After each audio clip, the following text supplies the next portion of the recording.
Hello there. I'm going to read A Song of Ice and Fire for you. And we're going to start off with A Game of Thrones, which is the first book in the Song of Ice and Fire. So I'm going to start off by reading the prologue for you. Prologue. We should start back, Garrett urged as the woods began to grow dark around them. The wildlings are dead. Do the dead frighten you? Sir Waymar Royce asked with just a hint of a smile. Garrett did not rise to the bait. He was an old man, past 50, and he had seen the lordlings come and go. Dead is dead, he said. We have no business with the dead. Are they dead? Royce asked softly. What proof have we? Will saw them, Garrett said. If he says they are dead, that's proof enough for me. Will had known they would drag him into the quarrel sooner or later. He wished it had been later rather than sooner. My mother told me that dead men sing no songs, he put in.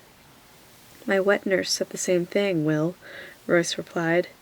Never believe anything you hear at a woman's tit. There are things to be learned even from the dead. His voice echoed, too loud in the twilight forest. We have a long ride before us, Garrett pointed out. 8 days, maybe 9, and the night is falling. Sir Waymar Royce glanced at the sky with disinterest. It does that every day about this time. Are you unmanned by the dark, Garrett? Will could see the tightness around Garrett's mouth, and barely suppressed anger in the eyes under the thick black hood of his cloak. Garrett had spent 40 nights in the Night's Watch, man and boy, and he was not accustomed to being made light of. Yet it was more than that. Under the wounded pride, Will could see something else in the older man. You could taste it, a nervous tension that came in, perilous, close to fear. Will shared his unease. He had been 4 years on the wall.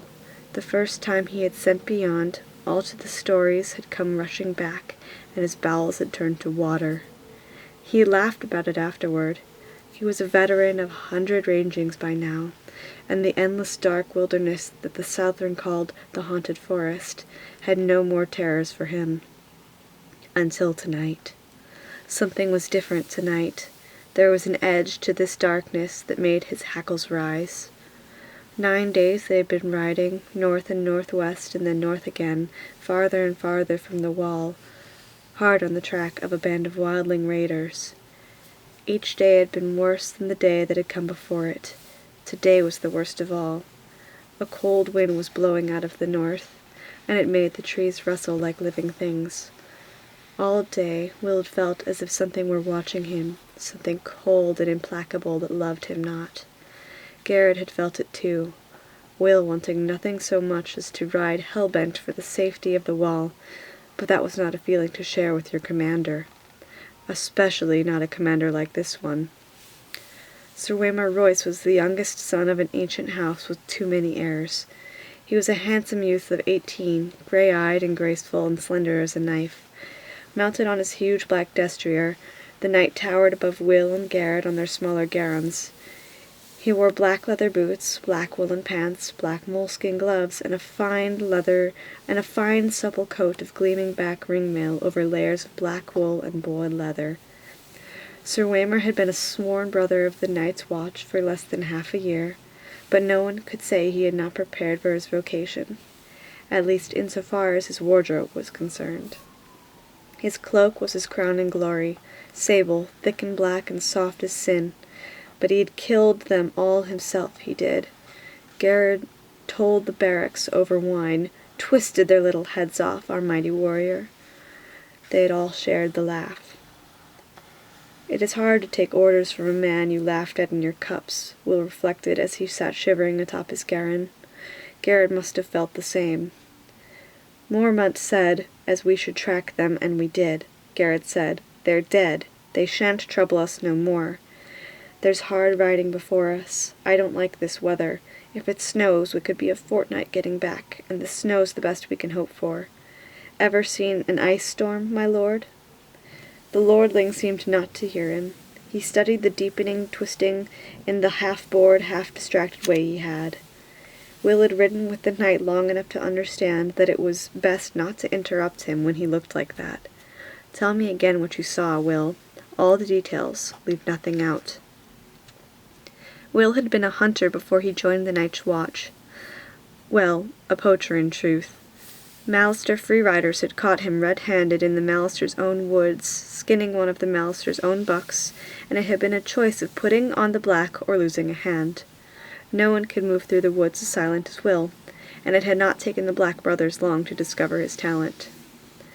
"The camp is 2 miles farther on, over that ridge, hard beside a stream," Will said. "I got close as I dared. There's 8 of them, men and women both. No children I could see. They had put up a lean-to against the rock. The snow's pretty well covered it now, but I could still make it out. No fire burning, but the fire pit was still plain as day. No one moving. I watched it a long time. No living man ever lay so still." "Did you see any blood?"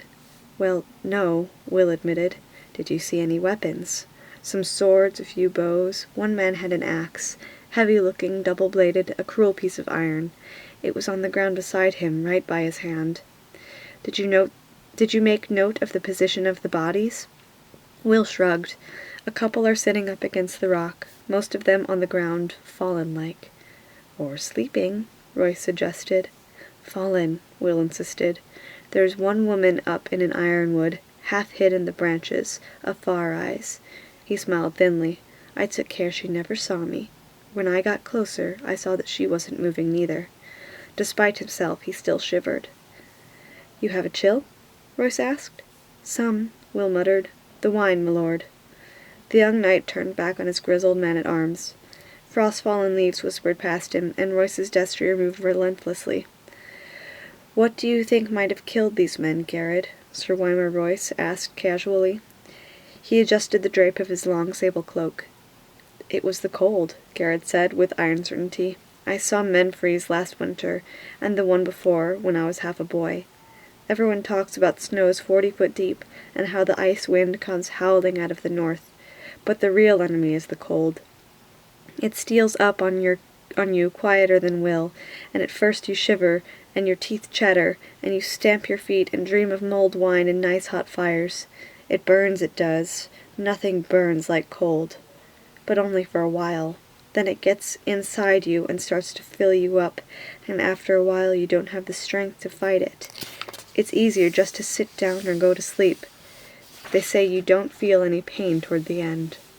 First you go weak and drowsy, and everything starts to fade, and then it's like sinking into a sea of warm milk, peaceful-like." "Such eloquence, Garrod," Sir Wymer observed. "I never suspected it of you." "I've had the cold in me too, lordling." Garrod pulled back his hood, giving Sir Wymer a good look at the stumps where his ears had been. 2 ears, 3 toes, and the little finger off my left hand. I got off light. We found my brother frozen at his watch, with a smile on his face." Sir Wymer shrugged. "You ought dress more warmly, Garrod." Garrod glared at the lordling. The scars around his ears flushed red with anger where Master Aemon had cut the ears away. "We'll see how warm you can dress when the winter comes." He pulled up his hood and hunched over his garron, silent and sullen. "If Garrod said it was the cold," Will began. "Have you drawn any watchers this past week, Will?" "Yes, my lord. There was never a week when he had not drawn a dozen bloody watches. What was the man driving at?" "And how did you find the wall?" "Weeping," Will said, frowning. He saw it clear enough, now that the lordling had pointed it out. They couldn't have froze, not if the wall was weeping. It wasn't cold enough. Royce nodded. "Bright lad. We've had a few light frosts this past week, and a quick flurry of snow now and then, but surely no cold fierce enough to kill 8 grown men. Men clad in fur and leather, let me remind you, with a shelter near at hand, and the means of making fire." The knight's smile was cocksure. "Will, lead us there. I would see these dead men for myself." And then there was nothing to be done for it. The order had been given, and honor bound them to duty. Will went in front, his shaggy little garron picking the way carefully through the undergrowth. A light snow had fallen the night before, and there were stones and roots hidden sinks lying just under its crust, waiting for the careless and the unwary. Sir Waymar Royce came next, his great black destrier snorting impatiently. The war horse was the wrong mount for ranging, but try and tell that to the lordling. Garrod brought up the rear. The old man-at-arms muttered to himself as he rode. Twilight deepened. The cloudless sky turned a deep purple, in color of an old bruise, then faded to black. The stars began to come out. A half-moon rose. Will was grateful for the light. "We can make a better pace than this, surely," Royce said, when the moon was full risen. "Not with this horse," Will said. Fear had made him insolent. "Perhaps my lord would care to take the lead." Sir Waymar Royce did not deign to reply. Somewhere off in the wood a wolf howled. Will pulled his garron over beneath an ancient gnarled ironwood and dismounted. "Why are you stopping?" Sir Waymar asked. "Best go the rest of the way on foot, my lord. It's just over the ridge." Royce paused a moment, staring off into the distance, his face reflective. A cold wind whispered through the trees. His great sable cloak stirred behind like something half alive. "There's something wrong here," Garrod muttered. The young knight gave him a disdainful smile. "Is there?" "Can't you feel it?" Garrod asked. "Listen to the darkness." Will could feel it. 4 years in the night's watch, and he had never been so afraid. What was it? Wind, trees rustling, a wolf. "Which sound is it that unmans you so, Garrod?" When Garrod did not answer, Royce slid gracefully from his saddle. He tied the destrier securely to a low-hanging limb, well away from the other horses, and drew his longsword from its sheath. Jewels glittered in its hilt, and the moonlight ran down the shining steel. It was a splendid weapon, castle-forged and new-made from the look of it. Will doubted it had ever been swung in anger. "The trees press close here," Will warned. "The sword will tangle you up, my lord. Better a knife." "If I need instruction, I will ask for it," the young lord said. "Garrod, stay here. Guard the horses." Garrod dismounted. "We need a fire. I'll see to it." "How big a fool are you, old man? If there are enemies in this wood, a fire is the last thing we want." "There's some enemies a fire will keep away," Garrod said. "Bears and dire wolves and other things." Sir Waymar's mouth became a hard line.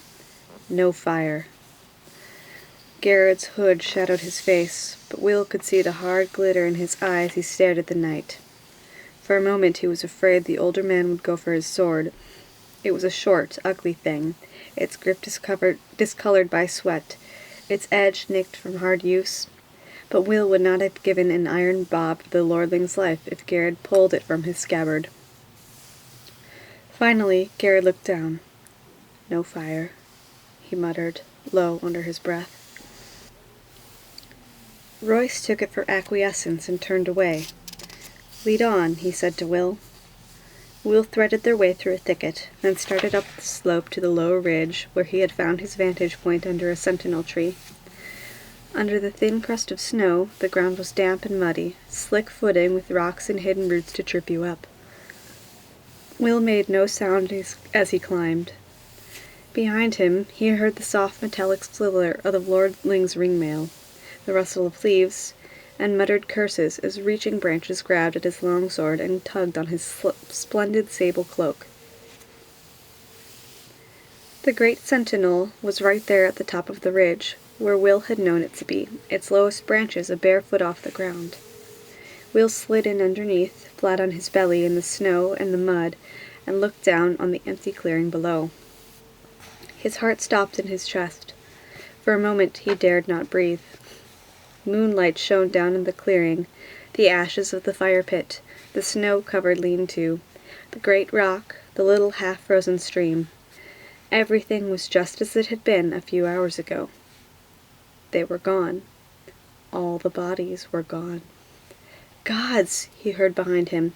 A sword slashed at a branch, and Sir Waymar Royce gained the ridge. He stood there beside a sentinel, longsword in hand, his cloak billowing behind him as the wind came up, outlined nobly against the stars for all to see. "Get down!" Will whispered urgently. "Something's wrong." Royce did not move. He looked down at the empty clearing and laughed. "Your dead men seem to have moved camp, Will." Will's voice abandoned him. He groped for words that did not come. It was not possible. His eyes swept back and forth over the abandoned campsite, dropped on the axe. A huge double-bladed battle axe, still lying where it had been last, untouched. A valuable weapon. "On your feet, Will," Sir Waymar commanded. "There's no one here. I won't have you hiding under a bush." Reluctantly, Will obeyed. Sir Waymar looked over him with open disapproval. "I'm not going back to Castle Black, a failure on my first ranging. We will find these men." He glanced around.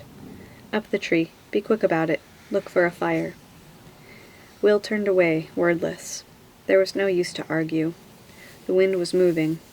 It cut right through him. He went to a tree, a vaulting gray-green sentinel, and began to climb.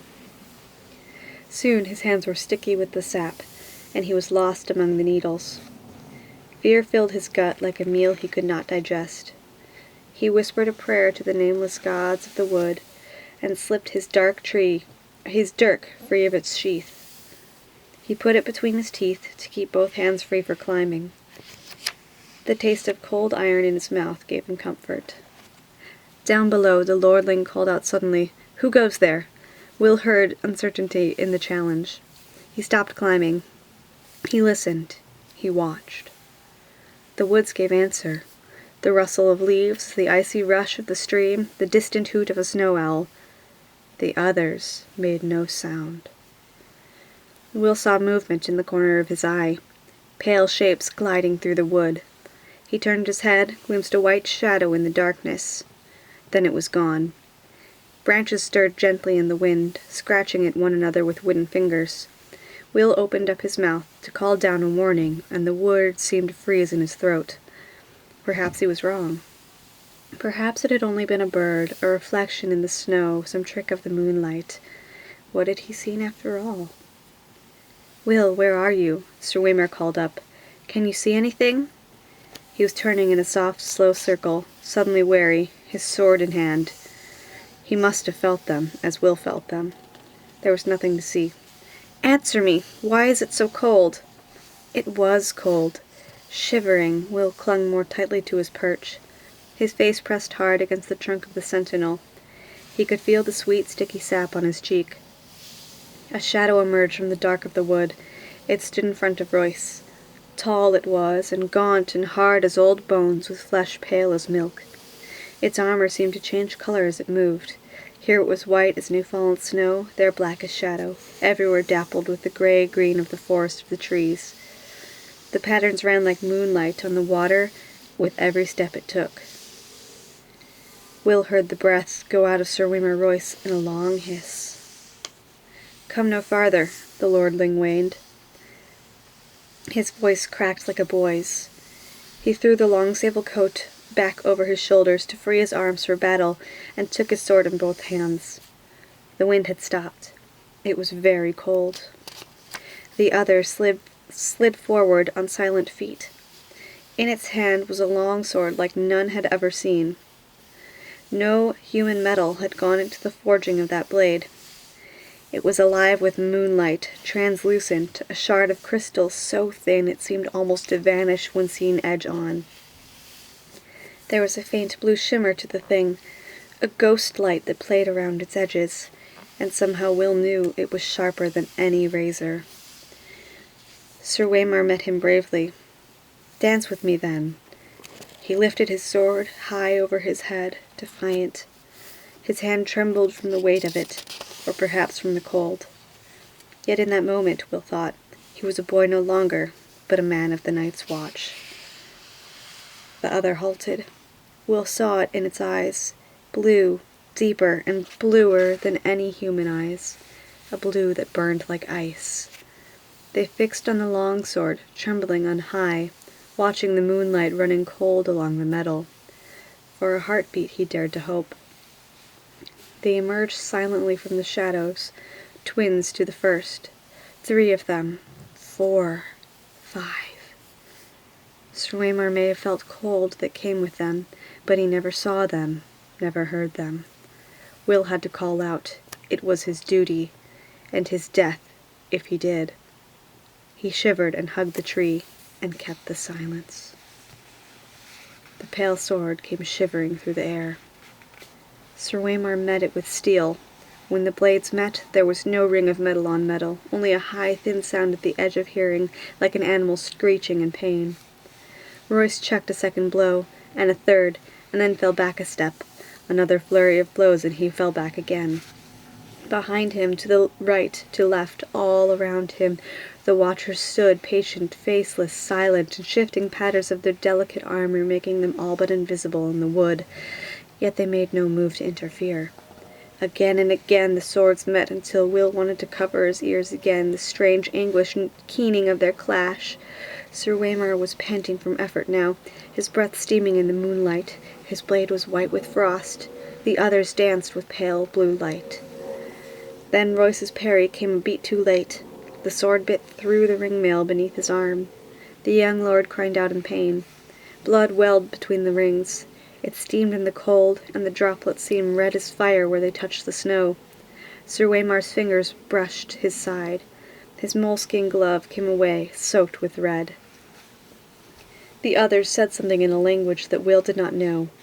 His voice was like the cracking of ice on a winter lake, and the words were mocking. Sir Waymar Royce found his fury. "For Robert!" he shouted, and he came up snarling, lifting the frost-covered longsword with both hands and swinging it around in a flat sidearm slash with all his weight behind it. The other's parry was almost lazy. When the blades touched, the steel shattered. A scream echoed through the forest night, and the longsword shivered into 100 brittle pieces, the shards scattering like a rain of needles. Royce went to his knees, shrieking, and covered his eyes. Blood welled between his fingers. The watchers moved forward together, as if some signal had been given. Swords rose and fell in a deathly silence. It was cold butchery. The pale blades sliced the ringmail as if it were silk. Will closed his eyes. Far beneath them he heard their voices and laughter sharp as icicles. When he found the courage to look again, a long time had passed, and the ridge below was empty.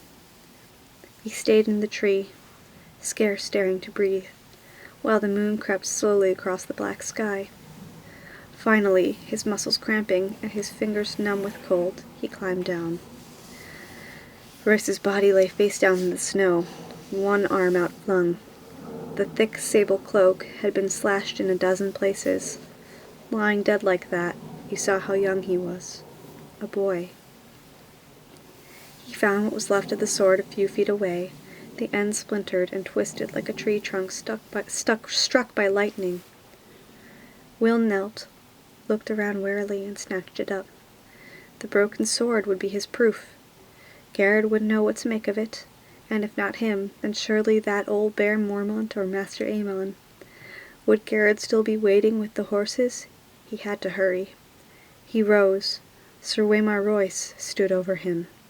His fine clothes were a tatter, his face a ruin. A shard from his sword transfixed the blind white pupil of his left eye. The right eye was open. The pupil burned blue. It saw. The broken sword fell from nerveless fingers. Will closed his eyes to pray. Long, elegant hands brushed his cheek, then tightened around his throat. They were gloved in the finest moleskin and sticky with blood, yet the touch was icy cold.